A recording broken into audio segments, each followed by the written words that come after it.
So great to see everybody. Good morning. Good morning. Happy Saturday. Happy Friday. Happy Sunday, depending on what part of the world you're in. I do want to say, so good to have you guys here, especially those who are here live. It's always nice to have a live conversation with people because, we do our best. We do our best when we're amongst the best. And then you think about the rest. So I'm just definitely wanting to say thank you so much to Jerry Rakowski. Good to see you, old friend. Look like you've lost a lot of weight, my friend. Speedo season's around the corner. I know you're up to something. So good to see you, man. For those who don't know, Jerry's a longtime friend, Speedo model of the 80s, table tennis champion for many decades. That's true. But an extraordinary investor, a great real estate player, and a dear friend. Good to see you. It's good to see Tuja all the way on the other side of the great pond. Always lovely to see you championing all things rich in your world, in your way, and always a special, stylish way. A woman who is an advisor to people to find their voice through style.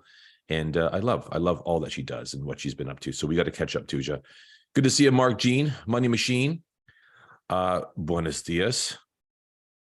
Miss Sanchez, good to see you. New York in the house. It's great to have you, Aaron Dunn, my brother. It's good to have Latif in the house and Don Rossum in the house. Boy, it's getting cold out your way, isn't it? It's good to have Germany in the house. What's up, Yusuf? Always striking, always dodging. Christian, good to see you, brother. We miss you. Scotland being represented here, and Vincent all the way out in Edmonton. It's great to have Jim, Jeffrey. It's great to see, oh, wow, we've got my friends in from LA and many, many more that are coming in. I want to just say a great big good morning to you. I love all the conversations I have live with people because at the end of the day, you need to know if you're writing down notes, write this down. People cause and create leaders. People cause and create leaders. So when you show up, we all get to play. So whether you host your own Zoom calls or whether you actually just do a daily reel or a post, when others show up, you all get to play. Because a big part of what I create, what I write, what I author is generated and produced by you. You, the listener, you, the follower, you, the student, and you, the masterful coach that you are. And I am talking about people like Ohad and Nawam and Michael Neal and Mark Jean and many others that are in this room that have been incredible master coaches at their domain. So today, what I love, as you all know of me very deeply, as I'm a huge advocate for getting people's relationship right with money, with wealth, and with worth. And the money conversation is an important one because when we get our relationship right with money, we get our relationship right with success. Of all the things in human existence, of all the things that we track and measure, money is a very peculiar thing that we do track. We rarely track wins, victories, losses, and defeats in love, or in the world of fitness, or in the world of profession. Most of those things are important, but nothing gets quite tracked as often and even weekly, let alone daily, like money. Some days you got it, some days you don't. Some days you need more than what you've got. Some days you're daydreaming about what it is that you fantasize over and wish to have. So money, when you get your relationship right with that, you're really getting your relationship right with the way in which you play the game and keep score with it. The way you play the game and the way you keep score with it really does shift your relationship to playing. So today, as a theme, I came up with something. I've been getting a lot of really cool emails, a lot of great insights, DMs, from really smart people who are doing a lot of killer cool things. And I mean, people who are already coaches and advisors and investors helping people, people like Keith Uti, who's on the line right now, people like Nick Champagne, always celebrating because it's in his name. What's up, Nick? I mean, people who are already up to great things. And what I hear is going after more, making more money, generating or creating wealth for myself and my family or my life. It's hard. It's work, and it's a bit of a daunting task. Now, some coaches that I talk to actually say that their coachees or their clients, in fact, feel overwhelmed, burdened by the conversation, a little bit, in fact, behind the eight ball, if it were. All these descriptors are just to say one thing. It just feels like I'm never doing enough. Y'all get that? Just give me a thumbs up. And I'm not saying that's a generalization, and I'm not saying that's the fact. I'm not saying that's the truth. That's just one of many things that I'm hearing on the street with the beat for people looking for more. And as you all know, and I've said this many times, that the only antidote to crisis and uncertainty, and if you're writing down notes, I would start here, the only antidote, the only thing that can really help you persevere and get through anything Any crisis, any uncertainty, any daunting or overwhelming experience that you're having, is just generate more, whether it's being in more action, whether it's making more calls, or because this is a financial conversation, getting more money.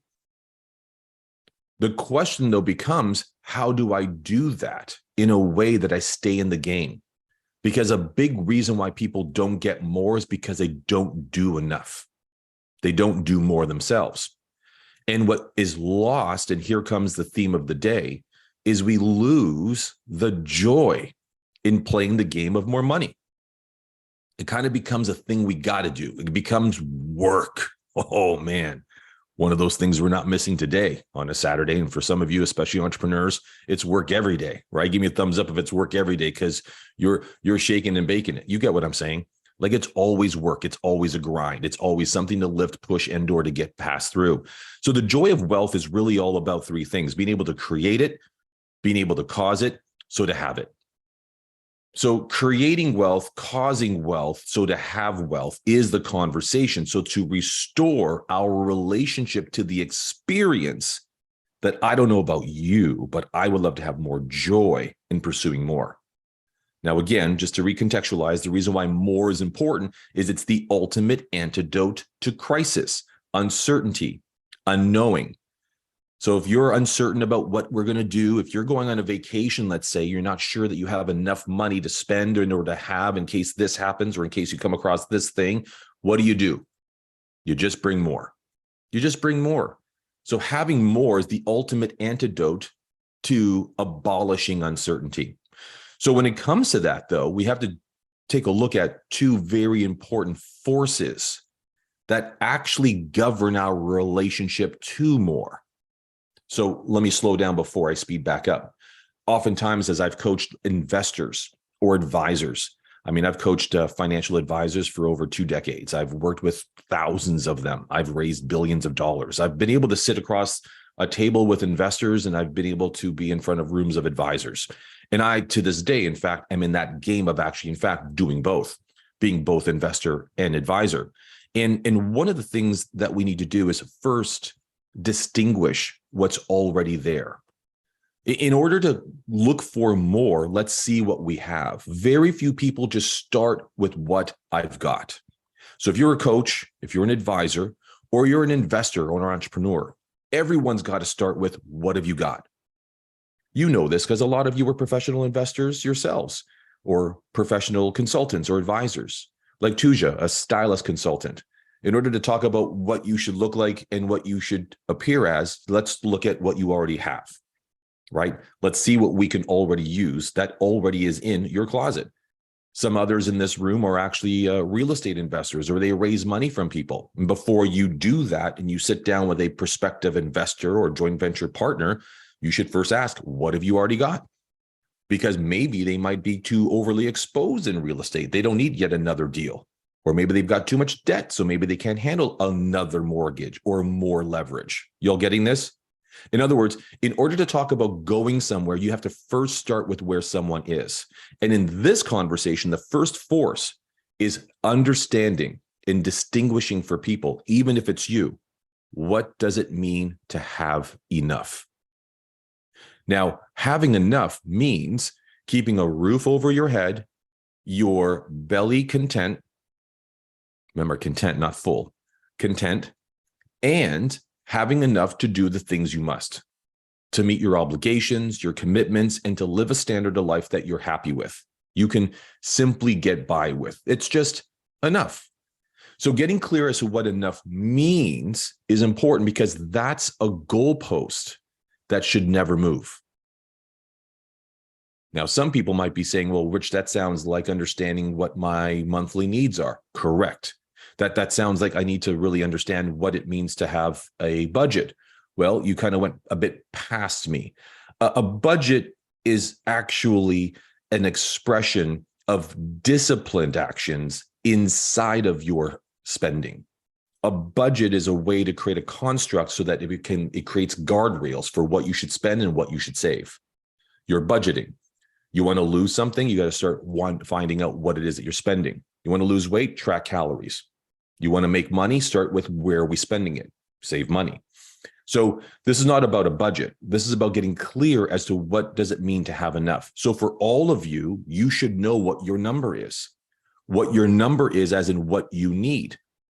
Because what ends up happening is that we all, in fact, get very disillusioned with the idea that more is better, when more necessarily may not be better. It may be more stress. It may be more concerns. It may be more taxes and more problems and more things to worry about and take care of. More isn't better unless it's something that amplifies your sense of safety and security. So start with enough. What's enough? Most people are doing quite well. Some people here, as I know you quite personally, actually, in fact, have for yourself everything that you need. But getting your relationship right with enough allows you to understand then what's the gap.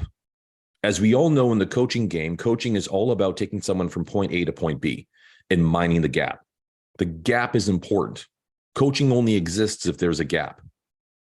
So someone says, well, I currently weigh 200 pounds and I want to get to 175. That's a gap. That's a 25-pound gap. That's going to take us some time to get you there, right? I'm not pointing out anybody here because there's no one here that looks like they need to lose 25 pounds, right? Nobody here. I mean, that's the reality. If I want to make more money than I've got, I'm currently, let's say, making $100,000 a year, and I want to make $150,000, well, there's a $50,000 gap. So the only way coaching works is when someone, even yourself, in fact, commits to bridging the gap. But when people approach the conversation around money, they always come from a place of never having enough. So when you're coming from that conversational construct, when you are coming from an intellectual perspective, when you are mentally telling yourself and your physiological essence is following, we never have enough. What does that sound like to me? What does it sound like to you? You're suffering, making do without, cutting corners, living with compromise. Does any of these experiences sound familiar or sound on point? Just give me a bit of a thumbs up real high. That experience is what your mind at a very unconscious level starts saying, you see, this is why more money isn't more better. And this is what ends up beginning to diminish your sense of worth and value. And that becomes the conundrum. So unless you start distinguishing what's already there as in what is then enough, creating more as the opportunity doesn't become you. So the takeaway from that, before I go to the second force, is first establishing what's enough. So if you raise money, if you're selling deals, if you're coaching people financially, or you're a business owner and you want to just start with a bit of a reset, start with what do we need? What do we absolutely need? What's clear for you as to what you really absolutely need? Because once you're clear on what's enough, then you know exactly what the difference is between where you are and where you want to go. So to paraphrase that, you need to know the gap. So what are some of the areas in which you'd want more than enough? Well, there's three. Number one is income. Some friends call it cash flow. When you're dealing with income or cash flow, it's the same thing. The phraseology is just different. So one is making more money, generating more cash flow. Number two area is in your savings. The amount of money that you have in savings, the amount of money that you can count on should there ever be a rainy day or a cash call of some kind, or something goes wrong and you need some dough and you don't want to borrow any from anybody.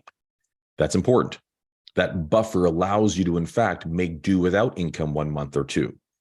Deal with a shortfall should it occur. So you don't sell your soul as a result of just making ends meet. But the third, of course, is then the development or the accumulation of wealth. Being able to then buy stuff or invest in things.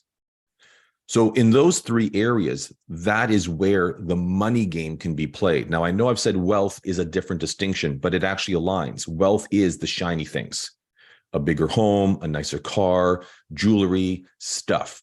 Shiny things usually. Luxurious things often. Things that you could do without, but you're happy that they're in your life. Like you got to go on a plane, but it'd be nice to fly first class. That's a nice wealthy move. So for all of you, when you get clear on what more than enough is, then you know where the actions live. The second force, though, that's shaping your relationship to the joy of wealth and impacting it is really how we dance with unknowabilities. Unknowabilities. That's right, I've made the word up. It's the unknown. The unknowabilities is being able to have a really good, clear sense of all the things that can impede on your ability to actually forge forward and get through really daunting financial times. More often than not, what ends up happening for people is they don't realize that creating more money, wealth, or worth for themselves is not about just generating income. It's about minding your mindset in a way that perseveres during the daunting of times. When adversity strikes, when upset occurs, when disappointment happens, when you lose that deal, you don't get that contract, or a client says no or cancels, how do you push through? How do you respond? How do you forge ahead? A big part of that could be just recalibration. Some people actually look at reinvention, and some people just refire just to get back into alignment. So vulnerabilities, yes. Weaknesses, yes. Gaps, dark holes, minds, upset, that's in the domain of unknowability. So when I coach people, especially on creating more wealth for themselves, more money for themselves, the first thing I always want to find out is, where are you exactly? Where are you financially now?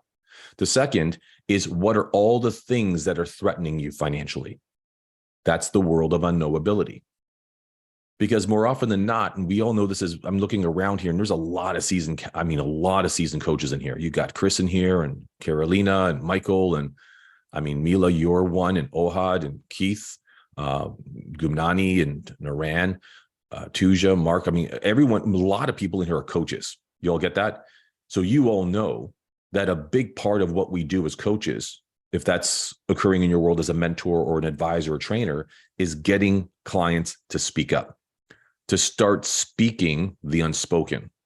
And in the world of money, a lot of people keep a lot of that stuff to themselves. It's a big source of pride, embarrassment, shame, upset, discouragement. So they pack it away, they put it into their Rimowa suitcases or their Samsonite suitcases or their little drawers and cupboards, and they just want to talk about the fantasy of forging forward. But until you're able to talk in the totality of what really lives inside the domain of the unknowing, unless they're really willing to bring that forward and being conscious of it, they're always going to be avoiding it. And the best way to forge forward is through exactly those.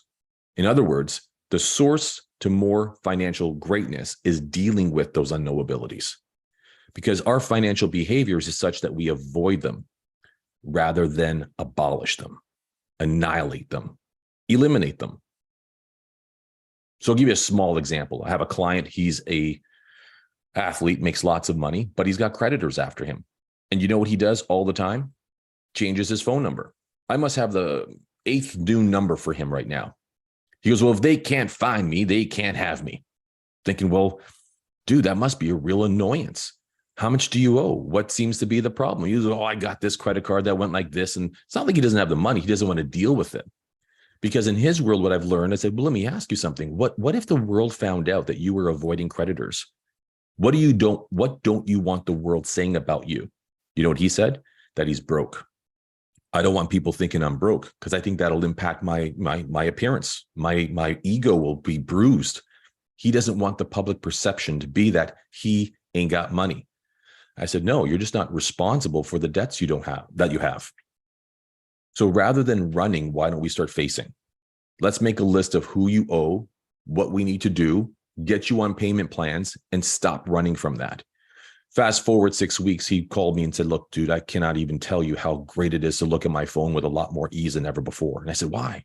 Because I'm not ashamed to answer the phone, and I'm not scared to do so. There's so much energy that we spend just avoiding financial truths, when the reality is that that's precisely what we need to do in order to get out and do the very thing that we seek, which is more, having more than enough, having more than you need, because that's where the luxury lives. Luxury doesn't live in private planes and helicopters. It's not in a Lamborghini or a beautiful set of jewelry or collections of the beautiful. It's in the luxury of knowing that you're growing with less and less work and effort, with less and less effort. So for you, it's about that. So let me just hear from you for a second. Before I go into the lion's share of what I want to talk about, let's just make sure that I'm checking in properly. This is the joy of wealth. Where did it go? Why did we lose the whole joy of accumulating and creating more income, more cash flow? I say there's two forces: not knowing what's enough and not really understanding in the totality of what's in the world of unknowability, the world of unknowns. So if I don't know it, it won't have me. It's kind of keeping the cupboards closed and the conversations unhinged. It's leaving things at bay and just always fantasizing about getting ahead without knowing where exactly I am. Who's this resonating with? I want to make sure that I'm on the right track in terms of conversation. I just want to take a look. I'm going to come over to you, Naran, because you're actually a seasoned financial leader. You're someone who gives people a lot of really cool financial life advice and mentorship. Tell me, man, does this make a lot of sense given how many investors you work with? It makes so much sense, Rich. Every time I've worked with an investor, in fact, recently, 2 weeks ago, I had a conversation with somebody who wanted to invest capital, and I turned them down because their relationship to money was not on stable ground. And I knew that that's the first thing that needs to get solved. It's funny because I have been brought up. I mean, general culture. I'm not saying my family, but generally, I've been brought up in a culture that says you don't talk about money, you don't talk about politics, and you don't talk about religion. All of those three things are indicators of your value system. And when we do not talk about money, what we are actually saying, I find, is that we don't want our values and who we are to be seen because we haven't faced them and aren't clear on them. And so talking about money, I find, takes me down the road into people's lives and coaching calls, into different areas of values in their life and what they honor or want to honor, what they want to leverage, who they want to become. And it's also interconnected. And money is the door that often allows me to enter those conversations. That's so well said. I knew I clicked on you for a good reason. Guys, you got to write these two terms down because this is thanks to Naran Kalathungam all the way out there in Toronto. This is all about status and stature. In other words, people just want to look good or pretend they're all good. I mean, we all do, all of us, and that's okay. I am too. I'm guilty of it. I wouldn't want to be walking around like a poor bastard. I mean, I'm in the leadership business. Come on now. It's not like, hey, come on into my malfunctioning vehicle. I'm going to show you how to drive fast. This one only hits 20 miles per hour, but trust me, I'll go fast. You do get what I'm saying? Leaders need to be demonstrators. Leaders need to be demonstrators of the very goods that they're actually, in fact, out there selling. So for status and stature, wealth and finances have been an extension of our existence, and it shouldn't be so. They're just resources, and they're fleeting. There's an ebb and flow to them. And I'm going to get into how we can start working with clients or even starting with yourself on that merit. Y'all with me? So in summary, before we move ahead, there are two forces that shape our relationship to the joy of pursuing more. The first is establishing what's enough for me. What's enough for me? I don't know if I'm unhappy. I don't know if I'm doing the best I can. I don't know if I got to grow if I don't know where I am. So when I take into account what I need, what I require to live and experience my life at a certain standard of living that I'm accustomed to, when I get that number clear compared to the income that I got or that I'm generating, and should they meet, should my income meet my need, then that's enough. You've got to start there. Now, remember, I'm not saying let's pitch tent and be okay and forever live into the sunset of tomorrow, camping out and feasting on enough. That's not what I'm saying. What I'm saying is that in order to get into positive action, we need to know where we're starting from so that we're not starting from this opaque, very mysterious idea of if I just generate more, that'll be enough. Because if that's the truth, it deals with force number two, which is the unknowabilities. The world of the unknown is becoming ruthlessly responsible. Write those two words down, please. Ruthlessly responsible. Ruthlessly responsible for exactly where I am and where I'm not. And the moment you're able to just ground yourself in that, that's when you get to become quite clear and present to the opportunities at hand. That's where we can start getting into the coaching. So what's the coaching? Well, once I get people to be clear on what enough means and where it is and to determine that, and once we know what's in their world that's taking away and impeding on their comforts, now we can start talking about the three most important things. First, and I've written them down so I don't lose track, is you want to start to shift your relationship with what it means to be safe. In the world of financial psychology, a world in which I've hung out in for over 2 decades, that's where I studied happiness economics, investor resilience, and behavioral finance. One of the greatest culprits, one of the greatest terms that has really led mankind into a world of playing too small is understanding the term safe. Safe, by definition, is all about keeping things intact, keeping things in a state of predictable and almost certain. When it comes to money and when it comes to wealth, we don't realize just how safe we play it. Why is that important? Because when we play safe, we play small. And when we play small, what only happens? Who can tell me? Let me pause for a moment and see who can guess what only happens. What's the net outcome when you play safe and you play small? What is the only thing you're experiencing in life? Let's see, type it in.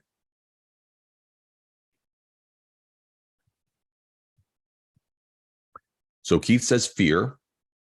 So fear is an extension of this experience, by the way. Where are we going here? Hold on. Mediocrity. Janelle's almost there. What one has now, says Tuja. Just enough, says Yusuf. Nick Champagne says scarcity. He's getting close. Oh, Chris Dennis hit it. We have a winner. Winner, winner, chicken dinner. Nick, Chris, you hit it. Chris Dennis hit it. Because although Vincent saying not enough, Keith saying lack, Mila, you said lack as well. Those are all the net experiences of the domain of existence, which is called survival. When we play safe, we stay small. And when you stay small, curled up in a little ball, and preferably in that corner in your favorite PJs, right, with a converter in hand and Netflix not too far, you're just surviving. You're just surviving. You're just surviving. And surviving is not thriving. You're just surviving. As I've said many times, that when you look what's inside this beautiful space of yours, in between these two ears is the most important supercomputer that's perfected only one act and one act only, and that's the act of surviving. It took 3 million years to perfect that one act, the act of surviving. So anything that's perceived as a threat, guys, write that down. Perceived as a threat. Hey, I've got an opportunity for you. That sounds like a threat to me. Hey, how about we make some money together? Ooh, sounds like this does not sound safe to me. Who wants to get motivated? Say I. Wow, that sounds like danger to me, actually. Everything that's perceivably dangerous, perceivably unknowing, perceivably a crisis in the making, that's a threat. So safe is the opposite of threat. When in fact, you don't leave that term undistinguished, we realize how safe we really play it, because safe is an extension of certain. And when we have things certain, we are not in doubt. And when you're not in doubt, you're not hanging out in the world of unknowability. Oh, by the way, what world do entrepreneurs hang in all the time? The world of unknowability. So it's kind of a bit of a juxtaposition when you think to yourself that as an entrepreneur, as a go-getter, as a self-starter, or someone who wants to have a side hustle, it's not about just shifting your relationship with safe. It begins to shift about shifting your relationship to what it means to hang out in the space of unknowing. You want to exercise that muscle a little bit more? Next time you're in the coffee shop, strike a conversation up with a total stranger. Just strike one up. And listen to this carefully. Stay in that conversation just a little bit longer than you're comfortable with. You know what I'm talking about. Hey, how are you today? Looks like a beautiful day for a cup of coffee. Person looks at you and says, oh my gosh, you're absolutely right. Look how sunny it is. Hey, tell me, what's your name? Oh, my name is Richard. What's your name? Well, my name's Bill. Hey, Bill, good to meet you. Hey, Richard, tell me, what is it that you're doing? Okay, want to go now. Like I can hear my little chirpy mind starting to say, okay, that's enough conversation for me for the day. I don't want a new friend, but I'll stay in this conversation just a little bit longer than I'm comfortable with. And it's not because I need a new friend named Bill. It's because I want to stretch the experience in my mind and in my physiology, living just beyond the comforts of what would bring me back. Y'all get that? Danielle says she loves talking to strangers. Well, you should ask the strangers that you talk to, Danielle, if they like talking to you. I'm totally kidding. So with all that being said, in the world of coaching, first step, shift your relationship with safe. So if you're thinking on this with yourself, first ask yourself, here it comes. In my world, where am I playing safe? Just take an assessment. Where in my world am I playing it safe? You play safe with your time, your effort, your energy. Like I know that the older I get, the wiser I grow, and the less I want to do in areas that, well, just aren't the places I want to put my time and energy in. When I was young, I was stupid and willing to put all my time in anything that I ever asked for it. Y'all get that? Especially for the old mature folks that are saying, I get what you're saying. Wish I knew that earlier. But it's okay. So understanding your relationship to safe first begins with looking in your world to see where you play safe. How do you lock your door? How do you run your home security? Look at all the areas in your life in which you are trying to prevent a downside or manage the unknowabilities. That's a great telltale place to start. So for example, people in here who are in the real estate business and raise a lot of money or are trying to attract a lot of investors or joint venture partners, this is a very good conversation to have with those folks to say, hey, let's first define what's in your life already safe. What you'll quickly find, and you guys want to hear the hack? Most people live much of their life in a zone of safe. They're dreaming of doing something and becoming something or having a side hustle, but they remain fully employed and with income. And that's okay. They dream about doing great big things, but they take very small steps and actions and have been thinking about this for not weeks, but years. You'd be amazed at just not how small we remain, but how safe we remain. And that's okay. So when you get people really clear about just how safe they've already got it, they begin to shift their relationship then to risk. Because if everything else is intact and if everything else is perfect and if everything else is serving you, right, then what could we risk now to now invest in the dream career, in the coaching business, becoming a speaker or an influencer, or investing into a real estate, or doing the other thing I've been dying to do, but have not yet truly done or moved the needle in? Y'all get this? Just give me an okay. So really, what you're noticing is that this joy of wealth is not just about the scoreboard and how much money I've got and how much money I've saved and how much money I've got access to buy shiny, beautiful things. It's about being able to say how I've been able to now mentally, physiologically, ontologically, heck, even existentially, start to shift my relationship from just being safe to now taking risk, to staying the course. By the way, just to give you guys a real quick synopsis of what that means, how many times have you noticed people in your life or even yourself that you'd start something or saw people start something that they wanted to do, someone they want to be, and at some particular point, and you know when it was, they stopped, they quit, they pulled back, or outright abandon the pursuit? It could be a physical goal, a fitness goal, a professional goal, a career goal. That's the return to safe. Safe is a construct of our past. And when we don't create a powerful enough future, we always will return to a default position. And safe is a big part of our default position. Said a different way, because that was very deep and I apologize, but I know some of you can handle it, especially a lot of my mastery students, is that if we're not creating a new game to play, we'll return to the game we've always been playing and the one we always win. And that one is staying safe, staying small. The second is notice when you stay small. That's the second step in the coaching. Once you get clear as to where you're playing safe in your life, you want to now notice where you feel small. Now, a lot of people don't know where they're feeling small because they don't have an opportunity to putting themselves out in the world to say, well, how do I compare? How do I compare? I mean, a lot of people who know me as someone who might hang out in the world of film or in the world of music or the world of professional athletes or in the world of money, like real estate. And they say, wow, you've got your hands in a lot of things. It might appear like that to you, but for me, I'm just playing different games with different people, and I want to swim with bigger sharks. I just want to see how I size up. I want to know what my relationship to small looks like compared to their relationship of small. So all it's doing is it's just reconstructing my reality by hanging out in different, bigger, larger rooms. You all get that? I don't want to be the biggest guy in the room. I don't want to be the smartest guy in the room. And if someone's been saying that a lot, and a lot lately are guys like Brendan, people like Grant Cardone. You don't want to be the smartest person in the room. That just means that you're playing tennis with 3-year-olds and you're winning all the time. So what? Right? If you're interested in understanding to go from safe, you got to start appreciating when you play small, when you remain small. Now, small is not something like about size. Don't hear this like, having a small bank account or having a small car or having a small horsepower or having a small, it's not a metric. It's not a measurement. It's about the experience. I want you to write that down, where you feel small.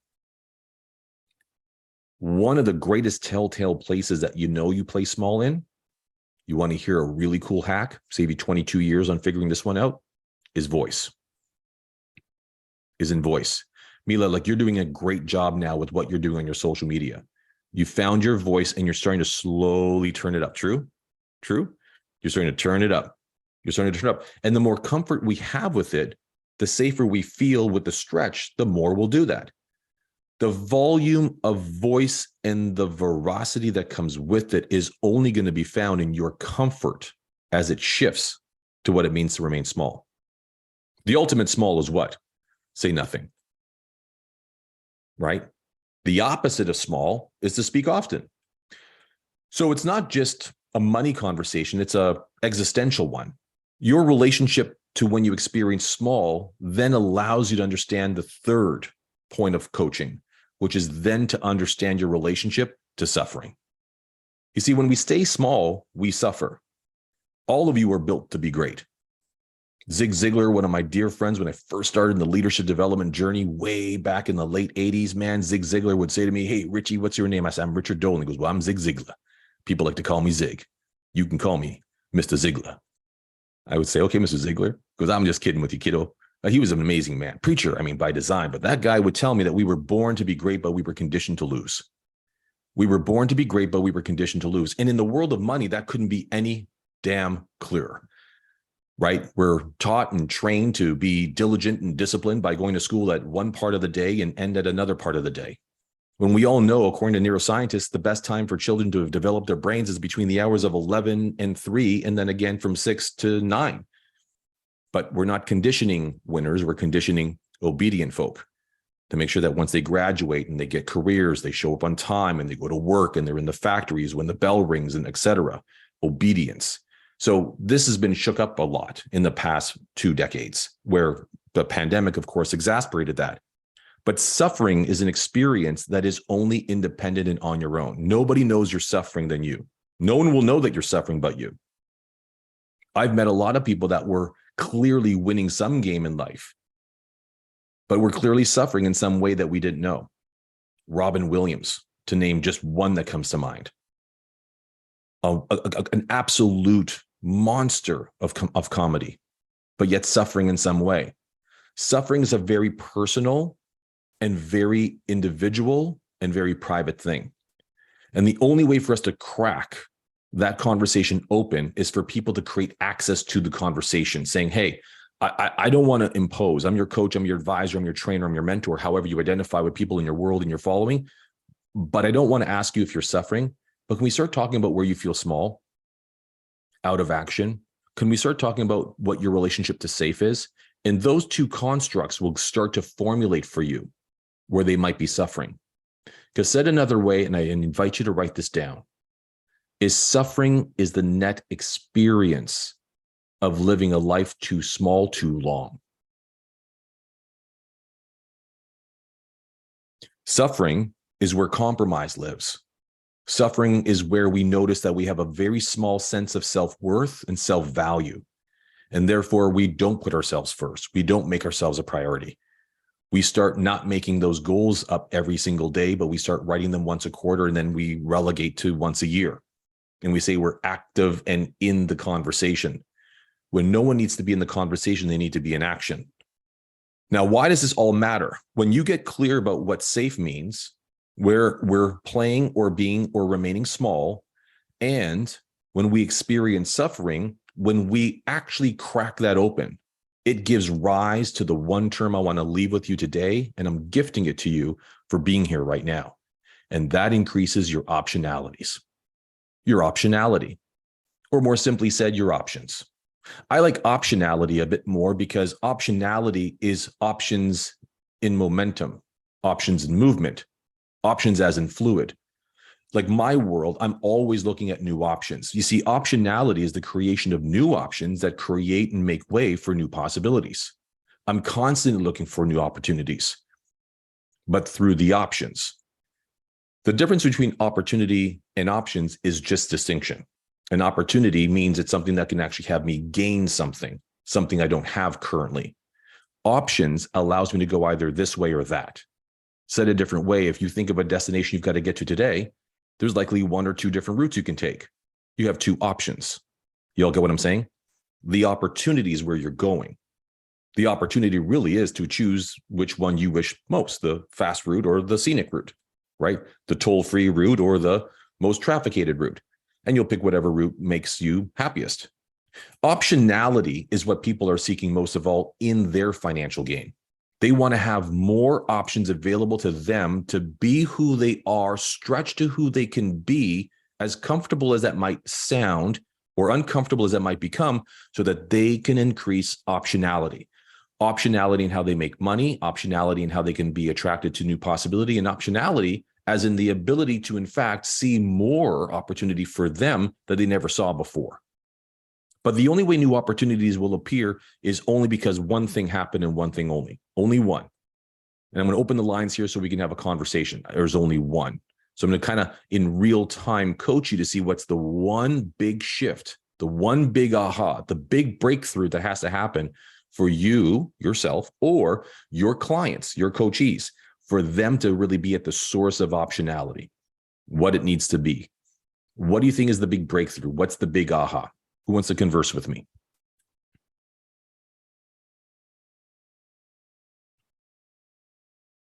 I'm going to go up to my friend here, Jay. What's up, Jay? What's going on? So first and foremost, like, I just love how you create words. Optionality, like what a word. What And a the way word. that you just put that together, it's incredible. Like to go out there and actually create opportunities, to seek opportunities, to be able to engage in that. That's the mindset. What's really resonated well with me on this call so far is that comfort zone that you're speaking about, right? The example that you used with your client there, the professional athlete, like it hit me a little at home, because sometimes we want to perceive as something on the face value, but those internal demons that we're dealing with, we try to avoid. And it was a simple thing of just, avoiding a call and changing his phone number, whatever he was doing. But that hit me home, because it's like we avoid that self chatter, those internal thoughts. And we get back to our comfort zone, whether it's the relationships we're in, whether it's the way that we deal with money, which is kind of the focus of today, like the way that we actually perceive money and the relationship we have with money, whether it was childhood traumas, whether it was the way that we just experience it. And then also just the way that we show up. The way that you show up, like today, I was thinking about it myself. I was like, well, I'm just in my bathrobe right now. I don't want to turn on my camera. And then I started hearing you say comfort zone, sticking in your comfort zone. I was like, you know what, just turn that camera on and just be here, be live. So it's incredible what you're saying on just being able to, get out of that comfort zone and push yourself to those measures especially when it comes to money, because wanting more is really truly about you understanding what more means to you. Absolutely. Listen, I say this on behalf of the entire group here. We're just really happy that you're here with the robe on. We're happy. I mean, I echo Vincent's concerns, but first of all, as a great student of this work and doing the great work that you're already doing as a coach and mentor, remember, Jay, and I want everyone to write this down before I go up to my other friends, Michael Neal and Aaron Dunn, is this. For those who've never caught some of my coaching, one of the things that I've created is this model to more. And it's based in this model called Dolanetics, right? A language set that allows us to really understand what's really at work up here. And at the source of it, when you get clear and get past your state of thrownness like where your source of origination came from, like what you were born into. When you get past that and you find out what's really governing us, it's the three keepers, the three subconscious governors of keeping you intact and safe, surviving, right? Which is our only intention on this planet. We're only built to survive. You've been given the opportunity to thrive. And of them, there's judgment, there's ego, and there's fear. So judgment of others, getting it wrong, not appearing like you've got it together. Ego, which is to really live up to a certain view of yourself, a fantasy of yourself, a picture of yourself. We're all, by the way, guys, me included, we're all living legends in our mind. That's an extension of our ego. We have a concept of ourselves. And then the fear of getting it wrong, the fear of messing it up, the fear of losing out, the fear of being controlled or losing control. So of those three, we do have a dominant one. And I think you and I probably share the similar one where ego is a very important one, especially if you're putting yourself out there. So when you start to understand that the keepers are always governing you, you can never get rid of those keepers. And in fact, you never do, because what's the keepers doing? They're keeping you safe. In this particular case for Jay, it's keeping him clothed. But all kidding aside, the truth be told is that the hack he performed was, you know what? Yeah, I don't want to not look good, but let me be on because I'm noticing I'm not playing the game full out. And right there was the hack. He hacked it. It's not like the keeper's gone, but he's not living under the keeper. He's living on top of the keeper. So for a lot of you, you've got to know that really getting clients, and even starting with you, your relationship right with understanding what's safe, small, in what areas of your life you're suffering in financially. This is financial psychology. This is behavioral finance 101. When you get that right, now you'll understand the mindset of the investor, the mindset of your shareholder, the mindset of your customer, the mindset of your client or your coachee, your student, yourself. When you get clear on what's governing their abilities and their decision-making processes, then you'll know what it is you've got to do and where they got to grow. Make sense? That's cool. Good to hear your voice, Jay. That's a very, very insightful comment you made. And I'm glad that you noticed that I make up words on the fly. I'm a big believer on just creation in the flow. What's up, Mike? Hey, good morning, good afternoon, good evening, everybody. So you had asked Rich, what's the one big shift for ourselves or for our clients? And perhaps my favorite Dolanism for the several years that I've got to know you is that you can only cause and create an exciting future through conversation. So what I've been able to do and where I've stepped out of my comfort zone is having those conversations on all different topics. And what that has led me to do is new business opportunities, meeting new people, developing wonderful relationships. And it's been a stretch for me because I'm more on the introverted side than the extroverted side, but it's allowed me to become less safe, become more comfortable in the unknowns. And so that's where I see a big shift for me.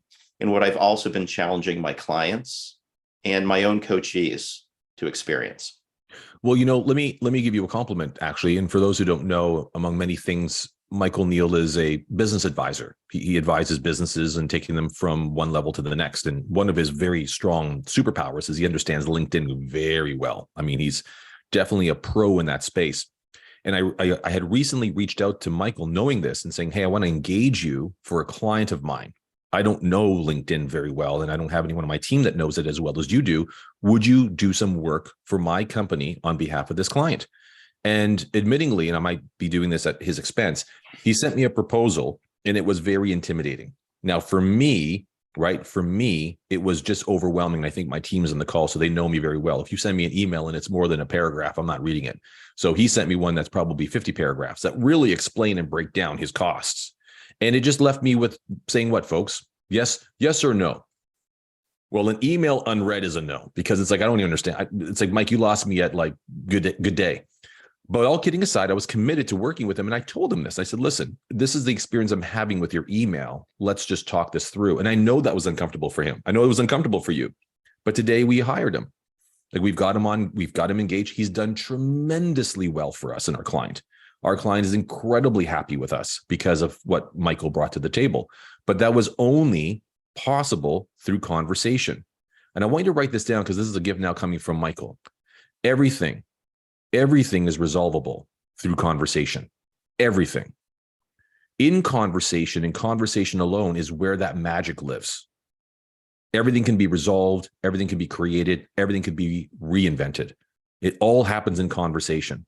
So if you relegate yourself to text messages and DMs or emails, just consider that one of those keepers are really running the show now, because it's preferably staying behind the scenes and out of a conversation, because that's not a comfortable place for that person or you or the client to be. Make sense, Mike? Oh, yes. Can I add one other thing related to conversation? Please, Please. I've had the experience, I know many others have, even those that are in our mastery group, my clients, my coachees, friends, and others that I have business and personal relationships with. It's also gaining comfort with the uncomfortable conversation. Running wheels in the back of your mind to saying, what's going to happen if I have this conversation? Should I have it? Should I not have it? Oh my gosh, what's the worst thing that could possibly happen? And where I've been able to leap across that gap of having a conversation is getting comfortable with that leap, saying, just have the conversation. There's nothing bad that could come from it. And I've wasted more time thinking about not having the conversation than actually doing it. I love it. Listen, this is all in the same spirit of everything, but I want to say this because, again, just so everyone gets to be at the same level Michael is, although he spent a whole year in my mastery program, and a number of you in this room have. That was a very rigorous development program for masterful coaches. But you've got to know that, and you want to write this down, wherever your commitment is, your body will follow. So wherever your commitment is, your body will follow. So you've got, that sounds very simple. Before I go to Aaron Dunn, one of my favorite toot friends and bearded brothers I've ever had. I mean, what you need to know is that whatever you're committed to, your body will follow. So if people are not committed to the very thing that will require them to take an action or to be in a conversation, and especially financially, then their body will follow. So if I'm raising money or I'm trying to get an investor, I want a joint venture partner, and I'm in a discussion and they're just not really following through on what is clearly the right path, I'm saying, I've got to pause for a moment. It's clear that you're committed to remaining safe, staying small, and surviving than you are to calculate the risks, understand the path, trust in the reward in the process. Because that's where the decision needs to make. The decision isn't on the action. It's on the abandonment and letting go of the familiar. That is the most profound thing I'll say all day. That's where wealth hacking is 101. It's not even about where you put money and what asset class you're in and how you treat your dollars and where you store those dough, and all the courageous conversations in the world cannot even compare to the clear distinction between here's who I will predictably be if left unchecked, and here's who I wish to become. And that distinction is the difference between you living under the guise of those keepers or on top of your keepers, right? Make sense? Let me get up to Aaron because I'm dying to hear what he's got to say, especially given he's out there in the woods. Hold on. You're unmuted, but I don't hear you. Do we just lose him? Oh, there he is. Oh, I'm good. Can you hear me? There you are. You're back, man. All right. Yes, the East Texas Piney Woods. Little run in. Appreciate you, Richard, as always. Great call. I'll get to it. I also appreciate your languaging, and as a writer, lover of acronyms. So to answer the question, what is the number one shift when we're talking about the relationship to where we are with safety, smallness, and suffering?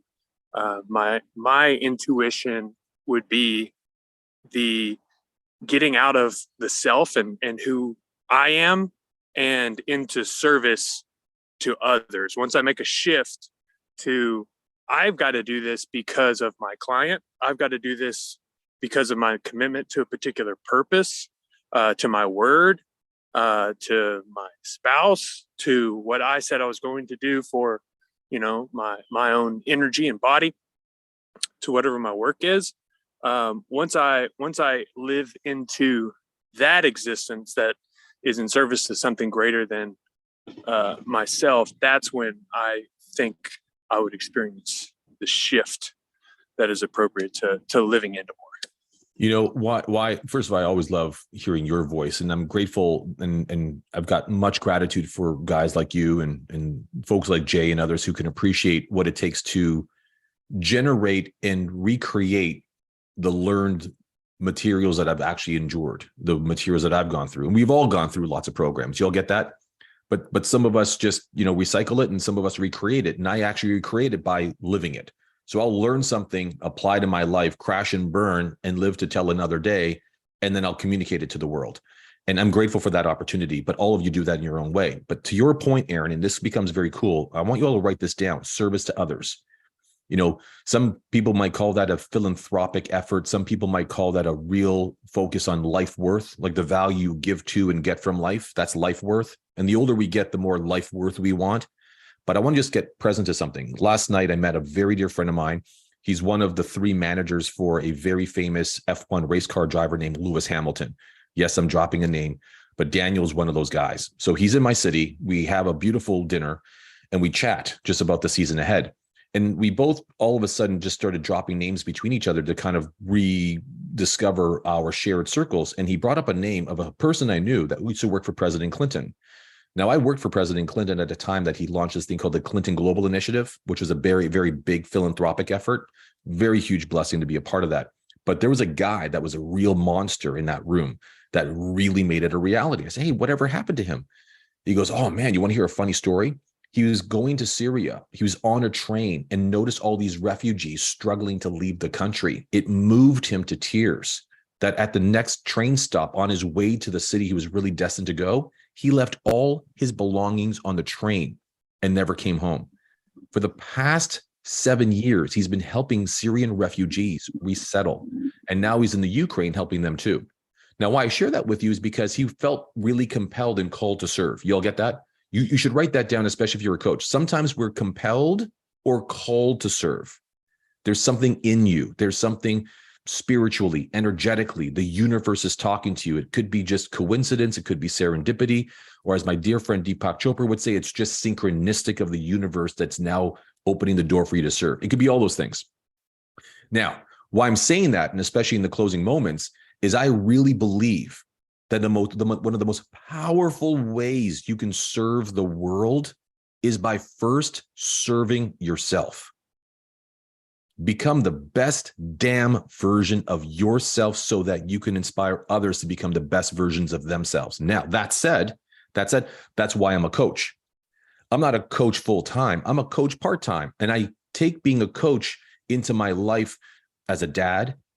I take it into my world as a lover. I take it into my world as an advisor, as a money manager, as a business owner, as a friend, as a brother, as a son. So that takes me into that world. Coaching as life. It's an approach to life. Now, that said, here it comes. You guys ready for it? I think of all the areas in people's lives, of all the domains that people want to crush and conquer, dominate, is the world of money. So I think that if you were interested in doing exactly what I do, and this is not a sales pitch, I've got nothing for sale, but I'm really keen to hear it because it's taken us 3 years to recalibrate this academia and relaunch our platforms. My team at Rich Headquarters wants to build financial coaches and money mentors. And it could be the most brilliant thing that you've done, because guess whose life gets right with money first? Yours. So when you're able to do that, then now you're equally equipped and emboldened to now go and help others do the same. And if you get your relationship right with money, wealth, and worth, then you can help people do anything. I mean, anything. And what better way to do that than to be a living demonstration of having your relationship right with money, wealth, and worth? So there's people here that are already like on board. We're going to get to work, Gumnani. Like we're going to get to work finally, Mark. I mean, we're going to finally get to do stuff together, Aaron and Naran. We're already doing stuff. And Keith, we're already up to it. But there's some people here that I've not gotten to know as well or as long. And I want to welcome you to a new movement of really helping people become a different type of money mentor, a very different type of financial coach. It ain't about stocks, bonds, mutual funds, puts, calls, and warrants. That doesn't make people rich in the things that matter. And that's not the rich people are seeking today. The rich people are seeking is a return to life, a return to living, an opportunity to serve and give back. And that's a different wealth creation game. Y'all get that?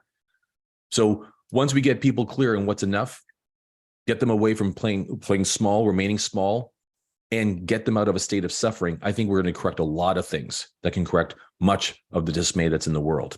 So with that being said, I invite you all to have that conversation. I know Ohad, my brother Ohad and Noam, we're going to be up to that mission. You're already fast on that track all the way out there in Israel. I love you guys. I believe in you guys. You guys are crushing it. Can't wait to do it together.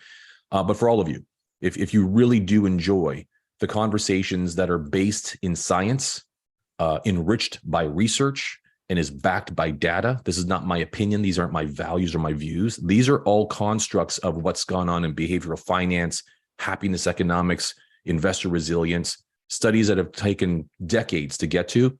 Folks, this is the best time than ever. $65 trillion will transfer hands over the next 8 years in America. Over $2 trillion in Canada. 100 trillion more worldwide. There is money transferring hands at an accelerated rate in the next 8 to 10 years. There's no other better place to be than in a conversation about getting people's relationship right with money, wealth, and worth. So if you want to do that, if you want to perfect that, I'd happily have a conversation with you to explore more. Guys, what a profound honor to hang out with you on a Saturday morning. I'm grateful. Thank you so much for giving up a piece of your morning. Was this a value today? Just thumbs up. Did you get some value in return? Fantastic. Know 3 things. First of all, I'm grateful for you. Number 2 is I love you. But number 3, go be the best version of you, because every other version of you has been spent. God bless, be well, stay safe, and more importantly, get rich. Richer in the things that matter most.